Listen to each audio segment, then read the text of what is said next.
Mentally, where was your headspace when you had to drop out of SAS? Horrible. Yeah. Like, if you've got a goal that's in your head for around that mark was 6 years after I'd set the goal. You know, I was 21. When you drop out after having all those years, like having a goal and it just goes, it's like, it's an existential crisis. Yeah, for those that don't know what that is, you know, you soon will. You know, your life just turns upside down and you're like, shit. Now, luckily, as a reservist, one foot was in civilian life as a PT. And that was an avenue for me to then put all my attention into PT. But, you know, if we're talking like a mental health aspect, mate, mental health was nowhere near talked about as much as it is now. I grew up in the military where you're not allowed to cry. They don't give a shit. Do you know what I mean? Because you're training for a life or death situation where if you're on a battlefield, you can't just break down and cry. You have to perform. You have to fucking just switch off that part of you that is human and focus on the job at hand. Welcome back to the PerformWell podcast. This is the podcast for you if you're looking for performance and wellness optimization so that you can not only smash your career, but also have a better life, better relationships, and better health. We believe that performance and wellness are yin and yang and work together. So listen in as we dive into topics that are going to help you optimize your life for the better. Welcome back to the PerformWell podcast, guys. We have a very special episode today because we are on episode 50. Thank you very much for joining us over our nice little journey. And today we have a special where we're going to roast it. No, we're going on a special to talk about basically Nick and what he's kind of his journey and different things that you guys might not know about us as podcast hosts, because we always interview people, and we were saying about this before. It's weird when you get questions asked to you because you sit there and go, because you're just used to interjecting the other side. We never get to really just give our story. Like, we've never really done it, so we want this to be just get it out there. This is like if you go on iPlayer and you see David Attenborough, his story. This is Nick Finch, the story. Get me? Then stand over across me. So let's get into things a little bit here. Yeah. So Nick, the key question I have to start is a performance and wellbeing podcast.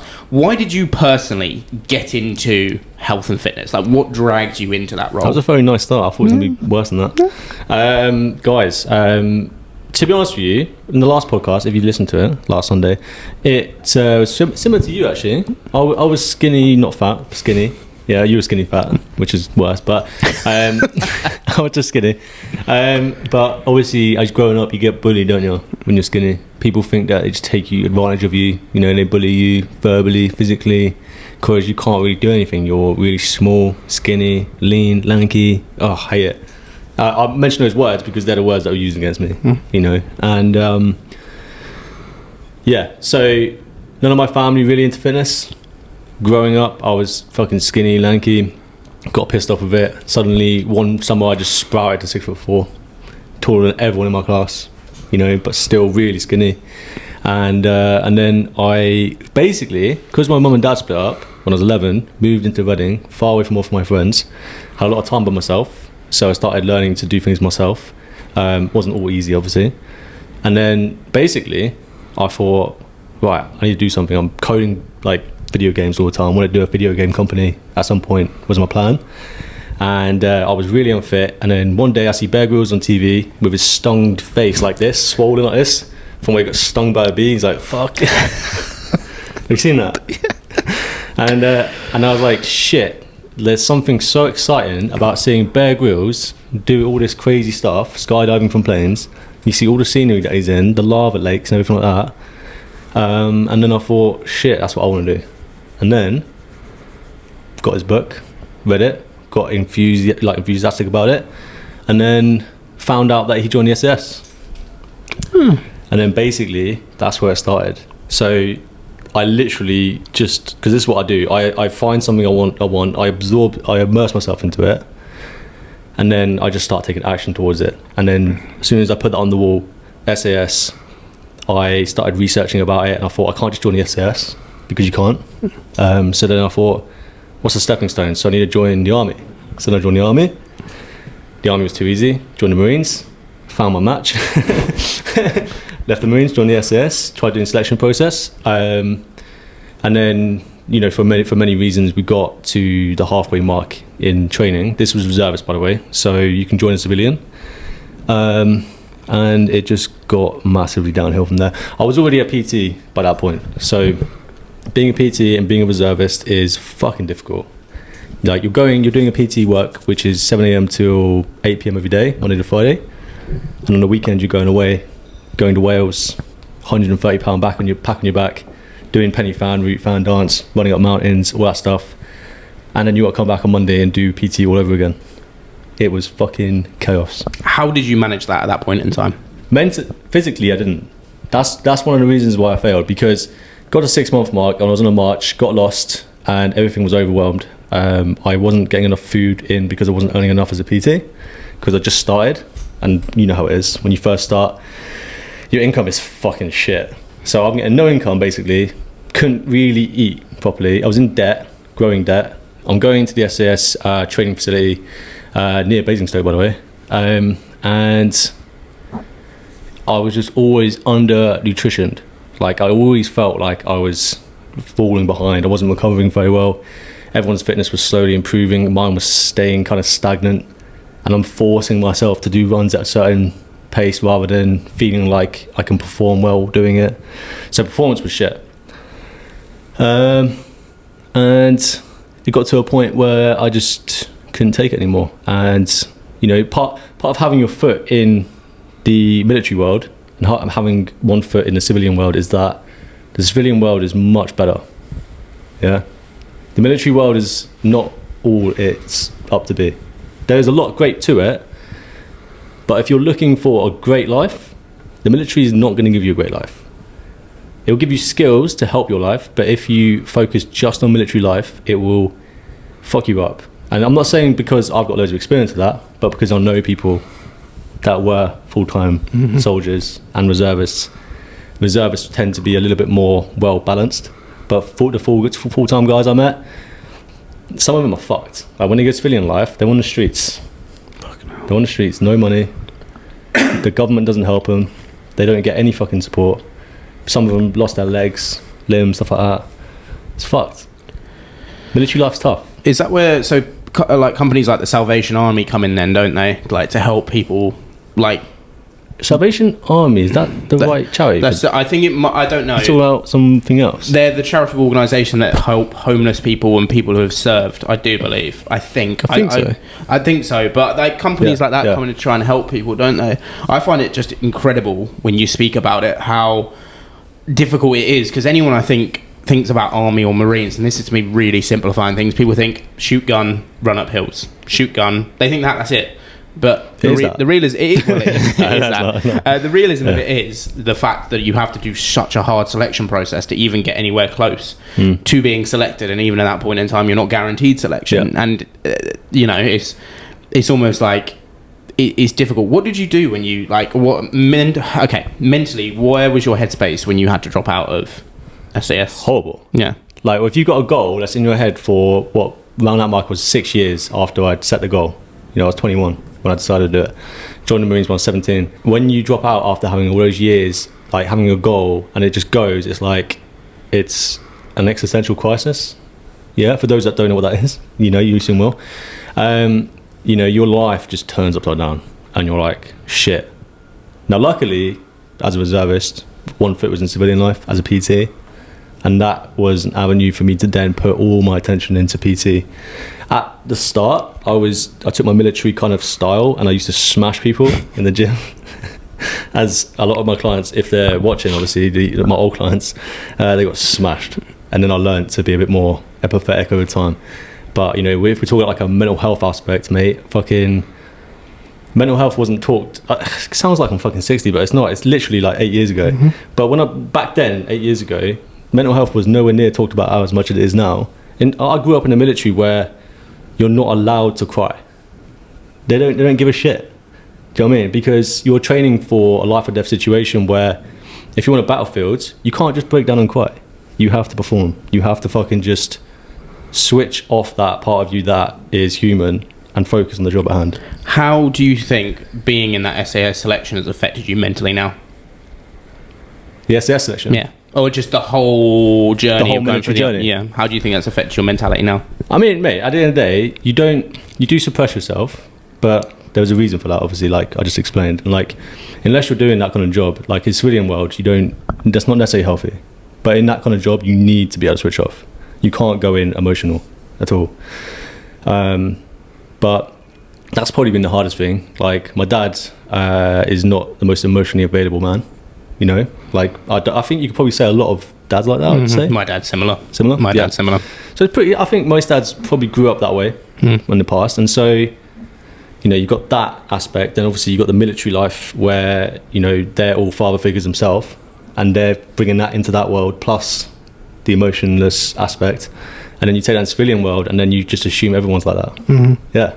So you just kind of get on with it. So in terms of, let's go back to the fitness front as well. You said you were beasting people in the gym. Where was the transition, and why did you suddenly realise that you need to go down a more empathetic route when training clients? Had a woman come. Yeah. She had this disorder where she kept dropping stuff. She dropped a dumbbell on her foot. Nice. Nice. So back then I was like, I really need to be a little bit more, you know, nice about this, because it's... Why are you dropping that dumbbell? Pick up the dumbbell! You come from a military world where everyone's fit and able, because you can't join the military if you're not fit and able. And then you go in the civilian world properly, and you're like, there are people in the world that aren't fit and able. And then you're like, wow, shit, this is actually reality check. A lot of people are not fit and able. Like, military is like top 1%. And that's just even like the most basic unit, like signals. You know, it's fat, lazy signals. Even though they're not fat and lazy in any way, shape, or form. Some of the signals are, mate. You know who you are, you fucking... That's why, no, because I joined the signals and I joined the Marines because signals was just too easy. Like, they weren't... The standards were not very high. I needed something high standard. But, yeah, so I found out that not everyone's fit and able. You can't just be a dick to everyone. You have to, like, find that empathetic switch and just kind of like understand that everyone's at different places and you're not all in the same place. That's why online programs where you just sell a program without any personalization, it will work for a small percentage of people, but not everyone. One of the worst things you can do, unless you're like, you fit that ideal like person exactly. I've seen a lot of stuff on socials, and this is actually an interesting question to ask you. I've seen a lot on socials over the years that I've been a PT and interested in fitness about the way that people train to that kind of like maximum failure. Gotta get like, you know, maximum failure, doing HIIT workouts that leave you passed out on the floor. What is your take on those kind of workouts in terms of actually improving people's performance? Do you think they work, or do you think they're too much for people? Yeah, they work, definitely. 100%. Not all the time though. Like, there's times where you should go all the way to failure, and there's times where you shouldn't. My experience in the SAS was I went to failure all the time, which ultimately fucked me up. Super compensation, rather than doing this as it goes up, I was doing this, which is not good. So how many times you smash yourself is a hard question to answer. It's contextual, but probably once a week you can go absolutely insane, and it's good to do that, because just like driving a Lamborghini, you need to sometimes rev the engine to clear it out. I'm not an engineer, but I heard this once from someone. Same thing with your body. You need to clear everything out. You need to fucking smash it really fucking hard. Complete failure, but not every time. And that's how you overcome. I think you said something about super compensation there, and this is a really good pit to touch on for everyone. A lot of people, as we're saying there, will want to go in the gym and absolutely smash themselves, but the problem is your body needs to recover from it. And I would genuinely pay someone 20 quid if they went to failure in every single exercise on every single session in a whole week. Yeah, I would. I'd love to see it, because their recovery will be fucked. If you're on roids, you can do it. If you're on roids, you can do it. That's the difference. I saw something the other day. This is on slightly on a roids talk, actually. So if you didn't know a little bit about Nick, he has done a bodybuilding competition. Now you open up about your steroid usage in the past. Yeah. For people out there, I took a hard cycle, mate. Exactly, and you took, what was it, Tren? Tren. Yeah, Trenbolate, which is that stuff is.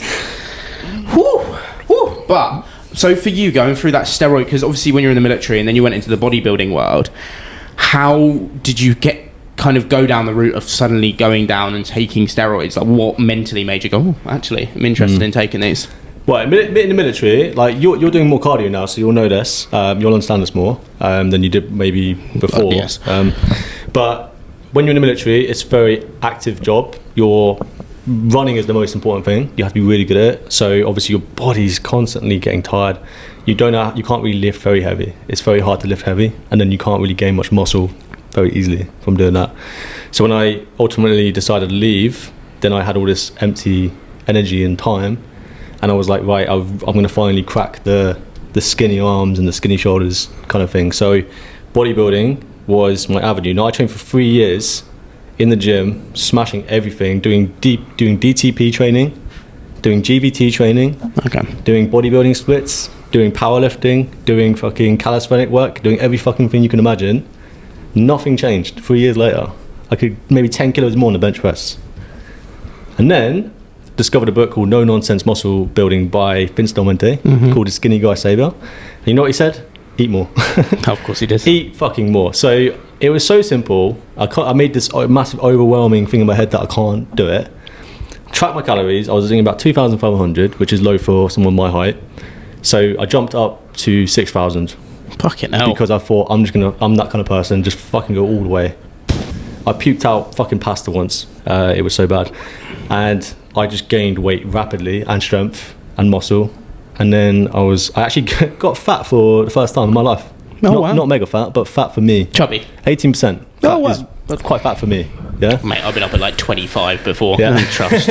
Apologies for interrupting the podcast. We know you're getting fully engrossed into this episode, and we really appreciate you stopping on the video on YouTube or on Spotify if you found us through one of the search pages. Make sure to leave a review and a subscription if you haven't already. But we just wanted to interject a point here that me and Nick have 15 years of coaching experience between us, and it's only getting better as we've got better guests on the podcast. The only way we can do that, though, is with the growth of our program that we've just released. We've got a 12-month PerformWell program, which has just dropped, and we'd love you guys to get involved in it. If you want to know more details, make sure to head to the description, as we've got our website in there, which can give you a full overlay of the program. We're looking to help career-driven professionals, entrepreneurs, small business owners, and anyone dominate their life by improving their lifestyle. Me and Nick like to claim ourselves as experts in this area, and if you want to check out some of our other transformations, I'm sure you do. We've got some amazing people who have performed so well off the back of this program. Have a cracking day, and we really appreciate your time. Let's get back to the podcast. Yeah, but 18% was like, I lost my abs. I've always had some ab definition. So for someone skinny like me, that's insane. And I remember then being fucking much bigger. Yeah. And then I remember going through a bodybuilding competition the year later, natural. Didn't like the look of myself against the other people. They looked phenomenal compared to me. And then obviously I thought, I've been training for years. Why am I like this? So let's go on a void cycle. And then I fucking took a void cycle, and it fucking, checked me out. And I think that's had an impact on like face structure, shoulder, like bone growth since. And so the argument, like, are you still natural if you don't take it anymore, but you used to take it 8 years ago? I mean, once you've taken it, your bones do develop in a way that you would never have done naturally, or maybe years later. And so there is some crossover from that. But yeah, no, bodybuilding was an insightful experience to realize that being on stage topless, being subjected to people looking at you subjectively saying you're good or bad looking is probably the worst thing mentally for you. There's a lot of people who hate on the bodybuilding world as well, and there's probably some people who hate on it in our podcast as well, because I have mixed opinions on it, but at the same time I congratulate anyone who goes down that journey mentally, because I mean, I've got people in my gym who are... If you're doing it for a goal to transform your body, it's one of the best goals ever, because you're forced to change your body, because 2,000 people are going to stare at you. Yeah, but as a career, I mean, that's going to take a toll mentally. Do you think people like Chris Bumstead, that he has spoken out about his mental health many times and how hard it's been for him, because he picked up a lot of knee injuries from what I know. Yeah, he picked up a load I thought you meant Callum von Bogen for a second. No, he picked up a load of knee injuries, Chris Bumstead. So for yourself as well, with that steroid cycle, I think it's an interesting thing to transition into quickly. There's a lot of youngsters out there who want to take roids, a hell of a lot, and I think the fitness industry has become saturated with people who look a certain way, so everyone wants to get there. What is your verdict if there's a youngster out there, say sub 25, who's thinking about it? What would you say to them? Too many people take steroids, and they take them far too early as well. Like, you need your body to fully develop, and that's not being 18 till you fully develop. That's like 25, 28. You're not going to be fully developed into your late 20s. After that, maybe you can start looking at it. If your sport is bodybuilding and you want to compete and you're at the best, and you recognize that there's risk involved where you could die young, you could have massive heart complications later on in life, you can have erectile dysfunction when you can't get hard. That's a problem. It's a problem. What are you saying like you've experienced it? No, I haven't. If you've experienced it now, mate, you're fucked if you take roids. But and it is a myth, by the way. Your balls shrink, your dick doesn't, so don't worry. But taking it is not a good idea unless your career involves it. Then at that point you have to weigh up the risk. Like, if I win the Olympia, for example, and I make shitloads of money in sponsorships, my life gets better, but I die when I'm 40 or 50, and you want to take that risk, go for it. But a lot of people aren't going to do that. A lot of people are not going to make Mr. Olympia. I think one of the most toxic sayings there is from people who have taken steroids, and this is my genuine opinion on this, I think this is dangerous, is when they turn around and go, I'd rather live a short, happy life than a long, sad one. Yeah. And I sit there and go, but why can't you live a long, happy life? Why can't that be a thing? Because we've both established this from all of the training we've been doing recently. Performance is forever, physique will always change. Yep. That's my mantra these days. Is I was even on holiday, and just to grasp into it, there was a guy who was probably about 40, 50, definitely on gear, like a big man. He was a big man. And he sat there smoking fag, sat there drinking quite a lot when he was doing it. He didn't really do much movement while I was there, to be totally honest with you. He wasn't in the gym, just kind of chilling. I get it, he's on holiday, fair play. But I thought to myself, the thing that I now own myself over is, as much as he looks great, in my opinion, he was a big boy, he looked good, I know that I still have more performance in me, yet my physique is nowhere near his. And I can do more than what he can do. And a lot more people are transitioning to the way that they feel and what they do. So you're doing, obviously, this is a big plug for Nick, by the way. Please go donate to him. Nick's doing a big cycle from Land's End to John O'Groats. Fantastic cycle. I'm going to be in a little van driving next to him, throwing shit at him as he's doing it, supporting him, And we're doing obviously. it in 3.5 days, so it's a crazy timescale. It is a crazy timescale. It's actually very close to the world record, like minus 10 hours. Okay. Because we're going to sleep and stuff as well. Yeah. So it's, the world record's 43 hours, obviously. So yeah, it's going to be fucking wild. But how have you found doing big events like that has helped you have a bit more drive? What's the driving force between those big events? Well, there's a pattern, right? A pattern for you is a pattern for me. But from a young age, we have a goal, and then our life moves out the way, and we go towards the goal. That's the law of attraction, basically. Yeah, you can call it that or call it goal setting, whatever. But if more people, including yourselves, guys, if you had a goal where it's not just focused on losing some fat, but it's like, I want to look like this, or I want to do this event, or I want to have this, your life will suddenly move out the way, and you'll get that if you commit to doing it. Getting a PT is not the commitment. The goal is the commitment, and the PT is to guide you. Like that's one of the biggest mistakes that clients make when they get a PT, is they think the PT is the goal, and then they realize they let off the steam a little bit. You need to have the PT as guidance towards the goal that you want, and the PT supports you towards it. That's how you fucking stay committed permanently. And then when you achieve a goal, the next goal becomes bigger because you feel confident about doing something bigger, and then that comes up bigger. So now you're obviously at a position where you're wanting to literally cycle the whole length of the country. Yeah, next year's going crazy. we got the 2-man one fridge. Are you going to do that next world year? record, yeah. Okay, now. Yeah. Jesus, I can't wait for that. I mean, I'm on support duty, so I'll be like... The poster's going to be me and Rob naked with a fridge in the middle. 2 men, 1 fridge. 2 men. Fuck it. It's going to be great. But yeah, I think that's been a splendid little insight. Have you got anything you wanted to add in there at all, my man? Yeah. So, mental health gets talked about a lot these days. Mental Health Month, isn't it? Is it in August? This whole July. It's this whole June. So it's not Men's Mental Health Month anymore when it comes out. It's a shame, but it doesn't matter. It was. So should you be like a victim of your mental health, as in like always? It's hard to explain. So are you saying should you be a victim of your mental health and let it kind of eat you up, or should you actually use your mental health to drive you? Yeah. Don't, guys. It's hard to not be a victim when you're in that headspace, because you don't see it yourself, but you think everyone's out to get you. That is the worst place to be mentally, and that is unfortunately very common from what I'm hearing at the moment. A lot of people feel like victims of something. Like, you might actually very well be a victim, but if you stay in that place, you're going to stay in that place, and it's going to get worse, and it can get worse. And you might be saying to you, well, it can't get as bad as this. Yes, it can. Trust me. It can get very bad. So you've got to pull yourself out of that negative spiral. You've got to realize that you're not a victim. And it can be as simple sometimes as literally just saying to yourself over and over again that I am not a victim. Like the opposite of what a victim is. That can often be the thing, if you say it enough times, that can get you out of it. And that comes from a self-love focus. So looking after yourself as if you are your own parent. You're the inner child, you're the parent looking after yourself. Self-love, looking at yourself in the mirror, saying you love yourself, doing things that make you feel better. And that doesn't mean chocolate, wine. Sometimes making you feel better is tough love. And that's actually, I know, stop it, fucking do that, you fucking idiot. That is also self-love. Yeah. I would say that is very important if you are feeling victim mentality, because you're going to stay in that position for the rest of your life if you don't do something. Russell Brand said something on the Diary of a CEO because it was a really interesting episode. And as much as I know, different podcasts are trying to get different views, I'd watch that episode if you really struggle with your mental health because Russell Brand is such an advocate for it. And he said, you need to just tell yourself you are okay. Yep. You are enough. Because we all are. We all are enough. No matter your circumstances, the likelihood is for us, if we speak shit to ourselves, we would never say that to a client. If you're speaking shit to yourself, you'd never say that to your mum. Bear that in mind. That's the big point. But I think that's a fantastic podcast. Brilliant insight, obviously, into Nick and 50. What drives 50. us. Done. 50 goddamn episode, people, and we've only got bigger, better guests to come. Oh my god! Like the doorway is open. I was about to say angels are falling down on us, but it sounds really fucking weird.